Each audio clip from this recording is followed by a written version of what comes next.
elected officials, the governor all the way down today. Father, we just thank you for their leadership and just pray for them today. Father, we just pray again that you'll bless us. Just thank you for this great country that we live in. Just pray in Jesus' name. Amen. Amen. Thank you, Mr. Harrell. Next will be the roll call by our director, Mrs. Miller. Dr. Stokes. Present. Mr. Vaughn. Here. Dr. Solicitor. He's going to try to be on Zoom. I see him. Okay. Dr. Blakemore. Present. Mr. Gamble. Here. Dr. Martin. Okay. Dr. Jensen. Here. Ms. Skelton. Judge Price. Here. Ms. Hatchett. Here. Mr. Harwell. Here. Dr. Saflarski. Present. And Mr. Robinson. Present. Thank all of you for attending. We have a quorum. The next item will be the approval of the minutes of July 14th meeting. They were provided to you by Brittany. Are there any additions or changes? If not, we need a motion for approval. Second. We have a motion second. All in favor say aye. Aye. Those like sign. Ayes have it. Next would be some quick remarks. I just want to thank the Mr. McMillan and staff. They have worked very hard on these rules and regulations. There were hundreds and hundreds of them, and they waded through them and tried to put them into a format. And we just got the final edition today, and we're going to look at that later on in the meeting. And they tried to incorporate as many as they could. They had some constraints with the legislation that we were dealing with. But certainly they did a great job. I think on your staff, y'all did a wonderful job. So with that, I'm going to turn the reports over to Mr. McMillan to introduce some of the staff. Okay, thank you. Thanks to everybody for being here today. We have a good crowd and we're happy to see that. We got a couple of important things to address as a commission today. Dr. Stokes commented on it, and I want to amplify that comment with Daniel and Brittany and Justin. Justin, hold your hand up. We're going to talk a little bit more about him in a minute, but Justin just came on board, and Will Webster is with us. We'll hear more from him, but the four of them have done just an outstanding job in working with the rules and regulations and working through numerous comments that we had, and I think all three or four of them will be happy when they get to bed tonight without having to worry about staying up till the wee hours of the morning trying to pull all this together. And as a matter of fact, Justin and Daniel were just finishing up copying everything before that's the reason they didn't get here earlier than they did for the meeting. The other thing I want to mention is we're going to skip committee reports today because we do have other items that are more pressing or immediately pressing that we're going to move on with. So Daniel, if you'll go ahead and get started, we'll continue with the staff updates. Yeah, I'd like to just begin by comment on the rules in just a moment, but I do want to welcome Justin Ade as a member of our staff. Justin hit the ground running from day one, and you got to understand. And so we bring Justin on as our legal counsel, but you need to understand at this point there are 5 of us, and you do whatever you have to do, whether that's reviewing rules or copying. So Justin's got a nice background, and Justin, you want to just say a word too? Yeah, I'll make the introduction quick. I'm excited to be here and excited to have the opportunity to work with the commission and those that are in the industry that will be seeking licenses, and then ultimately patients and caregivers. I come with 16 years experience in state and local government. And I can say after being here 3.5 weeks, this is certainly the biggest challenge to date. But I think it will also provide some great rewards professionally. And so I'm looking forward to the opportunity to working with each of you. Thanks, Justin. Okay, so as John said, we just completed copying our proposed rules and regs. as amended. I want you to know, though, this document is, it will be an evolving, it will be an evolving document over a period of over years. I suppose maybe the Bible is perfect without error, but this document, I can tell you going in, it is not without error, and we will find that as we go along. But we've done the best we can do, and I'm proud of what we put together. We will be changing it as we move along, but I want to thank particularly Will, who has spearheaded this effort. Just as a reminder, you know, this has been a process. So we got to work really on the rules and regs, Dr. Stokes, back in the 1st of January, really. And so through that process, we have allowed opportunity. Certainly in the beginning, we had a series of workshops on each chapter. We had significant involvement from all the commission members, and we appreciate very much your involvement, your input, your insights, your counsel in this process. And as you know, we've moved along hurriedly to the public comment period. We've got a lot of deadlines, you know, in that process we got to meet. And thus far we have met those. We just completed last Friday, the 35-day public comment period. So today, and I'm going to turn this over to Will and let him take us through the rules just a little bit. We will adopt these, hopefully adopt these rules today. And we've got about a week to get these to Legislative Services Agency, where they will keep them. They will do the formatting and go through their process for about 9 days, and then they will publish them. And September the 31st. I'm sorry, August 31st. I'm sorry. And then they will go out for another 45 days. Everything goes right, we will have effective rules on the 17th of October. And we look forward to that. Completion. And as I said, as we move along into next year and the next and the next, we will evolve in our, we'll see things we need to change. We'll see things we need to strike. And we look forward to that as well. So Will, I'm going to turn it over to you. Thank you, Daniel. One of the things that and Daniel's correct, we did finish the public comment period on Friday, and we were impressed with the number and quality of the comments. We were also impressed that about 60 to 70% of them came in the last 3 days. There were hundreds, literally perhaps thousands of comments, and that's good. It means that people are out there looking and watching and having interest in what we're doing. But like Daniel said, what we are doing today is not the law of the Medes and the Persians.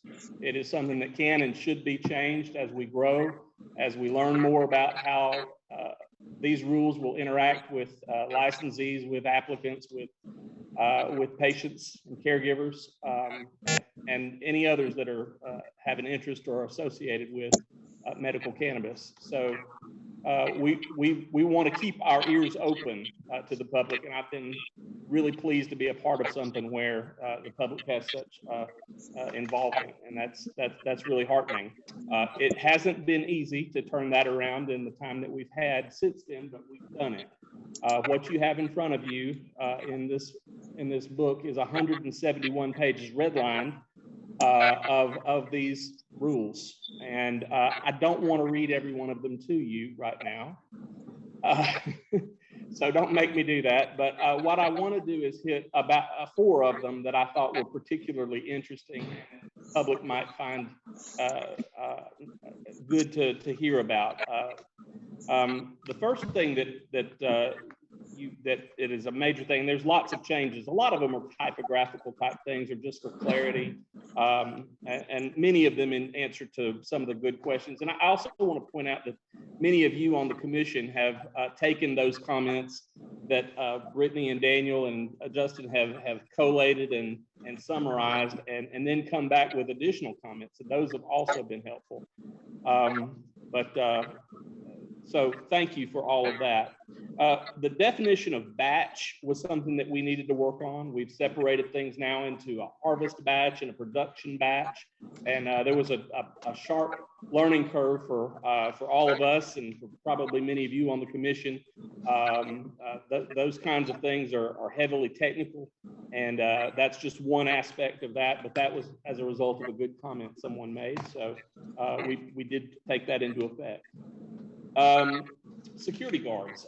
We were trying to strike a balance between the need that has been expressed in the act for security, and then also the need to create a product for the people of Alabama that is not so expensive that they can't afford it.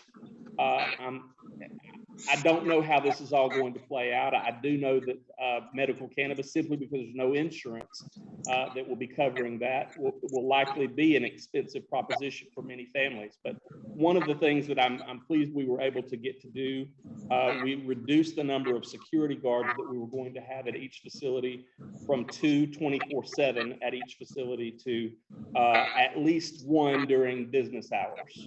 And then after that, it would be up to each individual applicant how they want to structure their own security circumstances. And if they want more security guards, there's no prohibition on them doing that. But we've lowered what we considered at first to be something that would be really helpful in keeping things with tight security. But I think we've learned from the comments that that's not necessarily the experience across the nation, that security can be handled in other ways. That too was something that we had a sharp learning curve on. Another thing that got eliminated was the idea of 3-inch doors, which I don't know how that got in there. We'll just move on. That's done and gone. But they will need to be strong doors, reinforced doors that are meant to prohibit just anyone from knocking them down with easy effort. So the last thing that I would point out to you that we've done in this, just these are again from comments that have come, we have eliminated the standalone requirement for dispensary sites. In other words, when a patient or caregiver goes to purchase medical marijuana, they will not necessarily go to a building that is standing alone. We understood that that was quite an expensive proposition to require that many of the times these buildings are going to be in downtown or urban settings, perhaps. This will allow that to be the case. It does present some logistical considerations for us that we had to work through, but we were able to do that. And I'm proud of the product that we've come up with.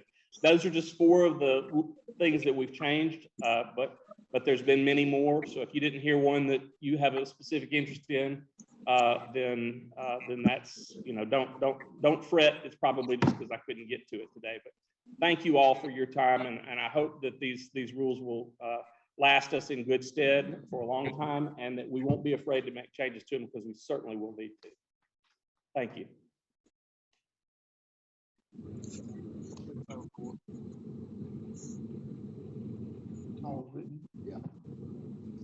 I'll be brief with my remarks.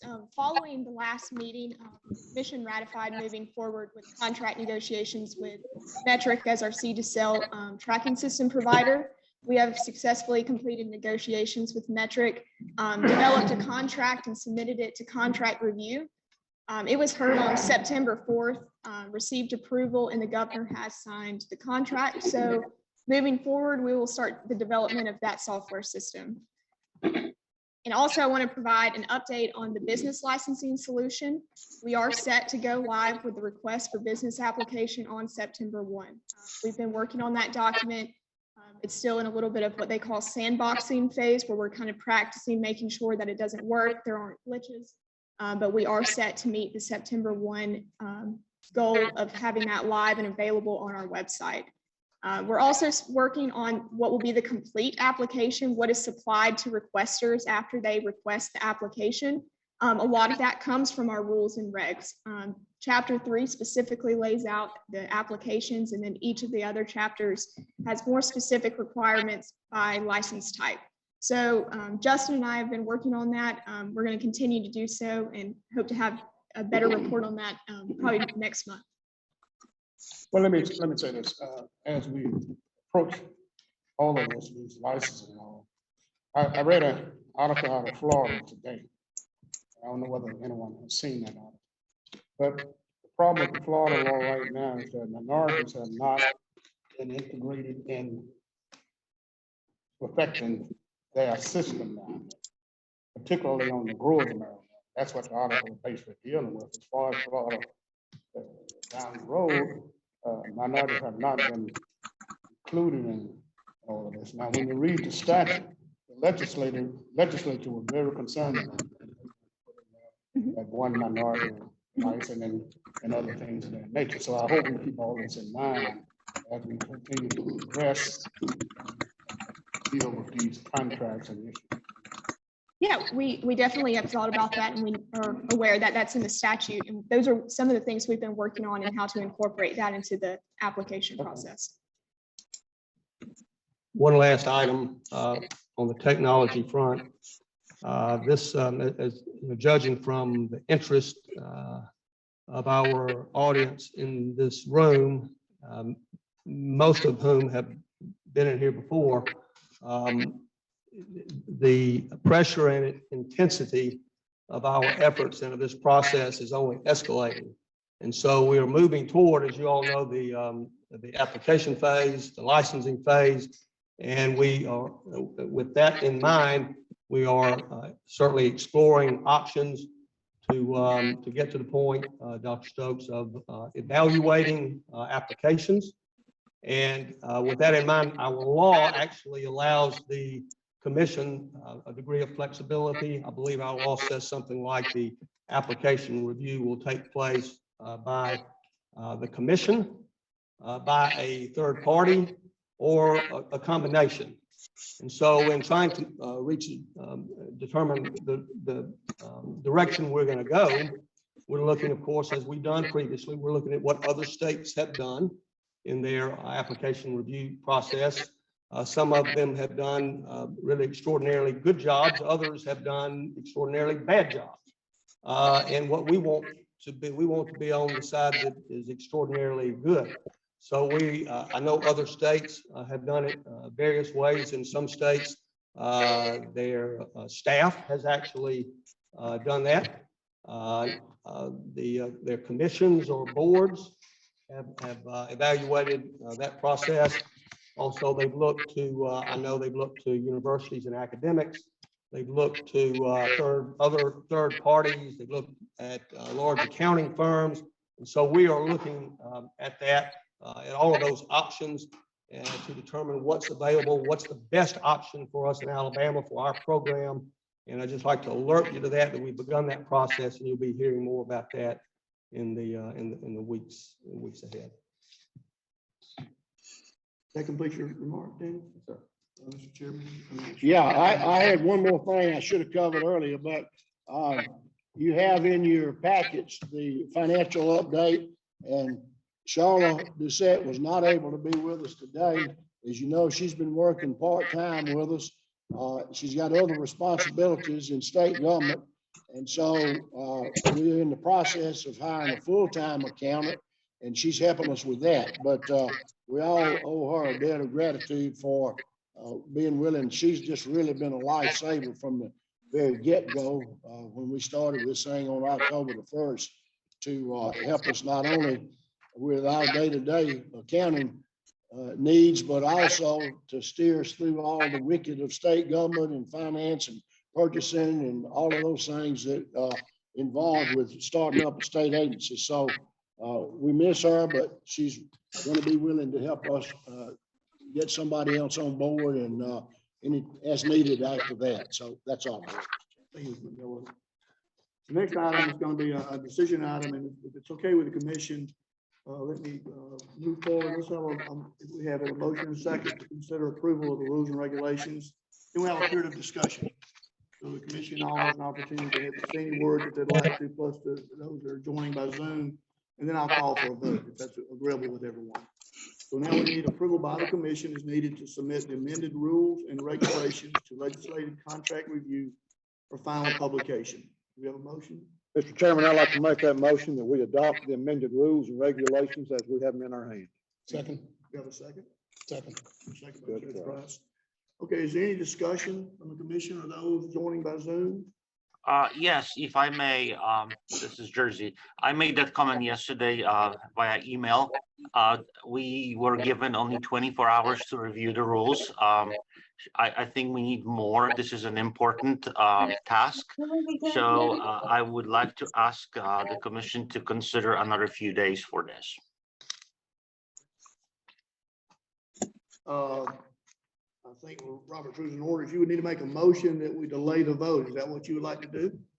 Not necessarily. We can take the vote via email sometimes next week to meet the timeline, but we should have more time to review the redlined version of the administrative rules and regulations. That's my motion. Okay. Okay, we made a motion that we, am I saying this correctly, delay the vote until what, the next meeting? No, next week. We can do this via email. I understand that there's a timeline that we need to keep, and I would like us to keep that timeline. But I think that that we need to have a little bit more time than just 24 hours to review the 170 some pages of the rules and regulations.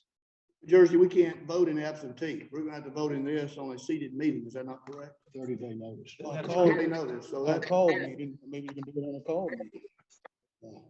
we can't vote on this with a call meeting. You'd have to have a seated meeting. With 30 days. 30 days notice for the regular meeting, a 30 days notice for a specially called meeting.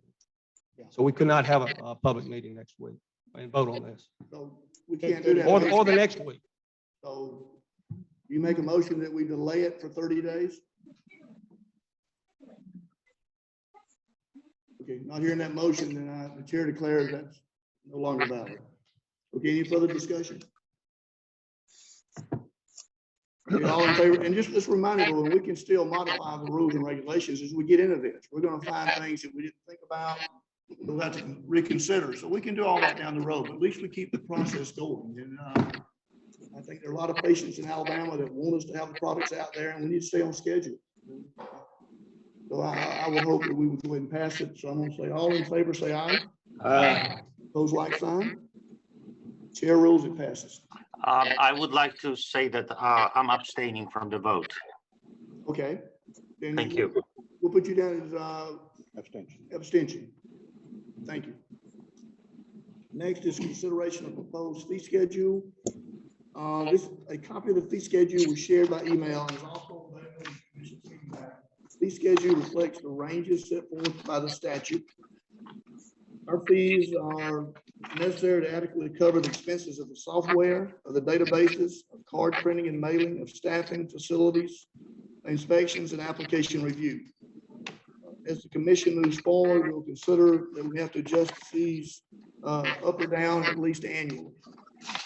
We need a motion for proposed fee schedule. Okay, do you have a second? Second. Is there any further discussion on this? Dr. Stokes, I'd like to mention our fees are on the low side That's correct. of neighboring states. And so I think that's of importance that our commission, we're starting on the low side to benefit our folks in Alabama. So I think that's a great point, and I appreciate our folks being willing to adopt such a fee schedule. Thank you, Mr. Vaughn. That's a good point. I should have made it. Thank you. All in favor, say aye. Aye. Those like sign. Ayes have it. Next is consideration of a code of conduct and ethics. Prior to the July 14 meeting, members will get a copy of the proposed code of conduct. And based upon comments, there's been some changes made, and I want to recognize Justin a day to discuss the document and Justin. Okay, so the code of conduct and ethics, I mean, I'll say at the outset that the code is not designed to call into question any member of the commission or any member of the staff or what their motives may be. As members of the commission and as members of the staff, we are bound by state law, and that's whether it's the state ethics law, for the ethical provisions in the Medical Cannabis Act. There are provisions in the act dealing with confidentiality and conflicts of interest. So the law is what binds each of us as commission members and staff members. So the code is not, the code is completely consistent with the law. The code is not placing any additional requirements on any member or staff member. And the code is not providing any protections for commission members or staff members if you violate the law. The code is completely consistent. So the question then becomes, what's the purpose of the code? The purpose of the code is really to give us a baseline of how we're going to operate ethically and the conduct that when we're operating on behalf of the commission. It's also an easily accessible summary of the laws that we are bound by. And so instead of having to go and find the law on conflicts of interest or confidentiality, everything is here. And while it's not exhaustive, it will guide you in those areas.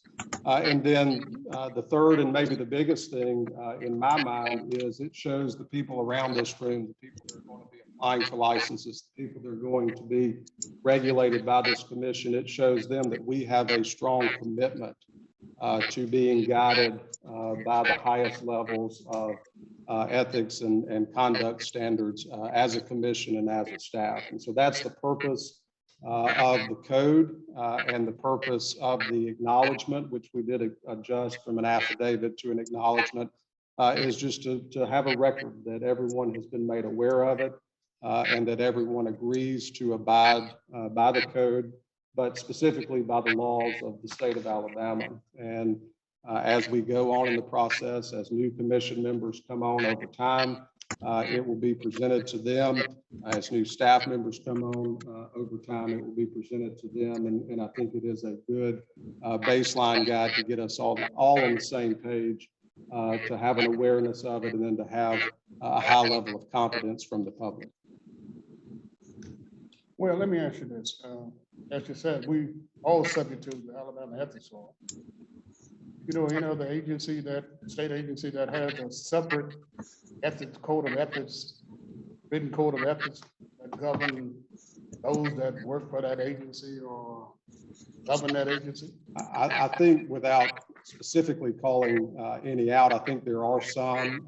I won't go as far as to say that it's a standard practice, but I think it is a good practice among state government, and not just among state government, among private entities. I mean, these are commonplace. The reason I ask that because I want to see, I'm not opposed to it necessarily, but I would think when the governor appointing authorities, governor, Speaker of the House, etc., appointed and selected individuals serve on this commission, I'm sure they would dealt with quite a bit of discernment and good judgment as to who they felt that they want to appoint on the committee. And Albritton from the Ethics Commission has come over and given us a lecture, which he required us to do, I think, once a year. So basically, this is just a caution everything, or yeah, I think it's, I mean, for lack of a better term, I think it's belts and suspenders. That's what? It's belts and suspenders. I mean, we are guided by the law, we are bound by the law, but this just gives us an extra layer of understanding and awareness, much like if we had a requirement to go to an ethics training. Going to an ethics training and completing a training course and getting the certificate of completion doesn't mean that we're immune from prosecution if we break the law. And what we learn in that ethics training would be completely consistent with the ethics law, but it gives us a good refresher as we move forward and carry out our duties. I'm finished. One or two of the commissioners asked me, we've already signed the state ethics form. We filled it out. You know, our family members, what business they're in, the stock that we hold, things like that. How is this going to be different or in addition to what we've already filled out? Well, this will, mean, we're not asking for those disclosures, and certainly those disclosures are things that you will have to do on an annual basis. This is just the commission's internal acknowledgement that we are aware of the law and that we are going to abide by the law. Dr. Stokes, to me, the importance of this document, Judge Price has kind of made a point to, and maybe it's not always standard for other existing agencies, but we are a new agency. I guess to me, that's what probably brings us to the forefront, trying to get on the ground floor, get us off on the right foot. You know, I'm not opposed to document, because my word is my ethics, okay? But anyway, I'm all. Any other thoughts or comments or concerns? We have a motion to adopt this. I'll make that motion to approve. We have a second. I have a motion second. Any further discussion? Not then all in favor say aye. Aye. Opposed? Ayes have it. Motion passes. The next item is a proposal to delegate to the director, contracting and purchasing authority of the commission and all necessary related powers, including negotiation, execution, and registration of any contracting or purchasing procedure requiring approval of the commission. This delegation of authority by the commission and the director's exercise thereof is subject to all applicable laws, regulations, and policies and directives of the commission. The director shall, as necessary, seek approval or ratification by the commission of any contracting or purchasing arrangement to bring us in line with the other agencies. Again, Dwight Gamble, Chair of the Budget and Finance Committee, will be looking at all actions taken and then on behalf of the commission. So this just brings things in line to allow our director to move expeditiously in routine contracts that he has to sign. So we would need a motion for that. So move. Have a second? Second. Discussion or anything on this issue? Not all in favor, say aye. Aye. Any opposed? Ayes have it. Passes. Next is old and new business. One quick question that I posed to Dr. Soliski recently. Bill, are you still on the Zoom? I'm here. I asked him about telemedicine. I'm concerned about in Alabama, we have large areas, rural areas of the state that don't have any physicians in the county. So Right. the way that we can provide opportunities for those patients to be seen and certified for medical marijuana via telemedicine. And Sure. yes, Let me give give us some thoughts on that. Okay, just a little background. Since the advent of COVID, there was an emergency telemedicine law put in place, and it has now been adopted by the legislation, certainly in Alabama and in most states, because it works so well to aid in contacting patients with follow-ups, seeing how they're doing, and certainly for people who are too far to drive, to the Montgomery area. So telemedicine clearly works. It has its place. So, Steve or Chairman, I agree with you when you contacted me about the discussion for telemedicine. Now, right now, as the law stands, the statute states that it has to be face-to-face. So we would have to go back to legislator, I think, to get that revised. So let me say that I'm in agreement with that. I have not talked to my committee about this, and I apologize. I know they're on the line. We will, but I'm in favor of it, but we will have to go back and get that law revised. The one thing I was thinking, the first time the patient comes and evaluated, you certify them for a period of time. It could be anywhere from a month, 30 days, up to 6 months in Florida. Perhaps the first time they would have to have a face-to-face contact with the physicians for certification, but then maybe for recertification, 3 months, maybe let telemedicine serve for that visit. So that would take some of the burden off people who live in extremely rural areas and have to travel a great distance. So, right. Any thoughts you have on this, just please keep us informed, would you? Sure. And I would say this, that the law does for telemedicine state that for similar problems that you do have to have face-to-face after a certain number of visits. And that escapes me right now, but yes. So we'll work a little bit more on that. I'll speak with the committee and then we'll be back to you. Thank you, Bill. Dr. Stokes, and to your point, Dr. Soliski, I looked again at the statute. I'm not sure. I don't believe the statute is as clear. However, that is a rule, and Nat Hart is with the BME is here. He may want to comment on this, but I know it is in their rules to disallow telemedicine, I believe. But we can look again at the statute. Okay. Look at it. I believe it is also the Alabama BME rule that it needs to be in person. That they would need to change that too. Okay. Again, we have a large areas of the state, very rural. They have difficult access to healthcare already, and this is just an ongoing problem that we have to deal with. Thank you, Bill. Any other old business? Any business for the commission? If not, then our next meeting will be next month. Is that right, Brittany? Okay. If not, we have a motion for adjournment. Motion. A motion second for adjournment. All in favor, say aye. Aye. Ayes have it. We'll see y'all next month. Thank you for your service. I don't want to go to jail.